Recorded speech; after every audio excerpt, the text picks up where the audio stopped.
And the church would come a long way in just understanding what did Adam bring into the earth and how did it impact us. Because then we'd understand what the solution is. And our minds would be filled with the solution instead of our minds being filled with what Adam brought into the earth. But this is what Paul says in Romans 5. He says, by one man, Adam, death entered the earth, and death reigned over all. That's what he said. Just to simplify it real easily, the root of everything that ails your life is death. Period. Period. Period. When you understand that, you know what starts to happen? You stop looking to things for the solution that can't overcome death.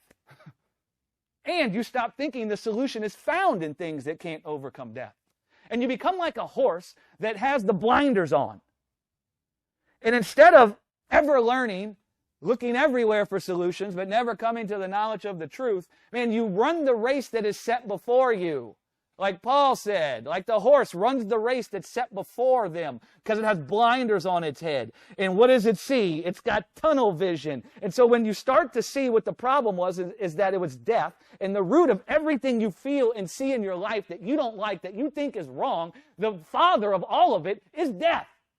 You stop looking over here for this doctrine or over there for that doctrine. And you stop ever learning and you start to come into the knowledge of the truth and you get blinders on and you get tunnel vision and your mind gets fixed on the word of a life that overcame death in the flesh.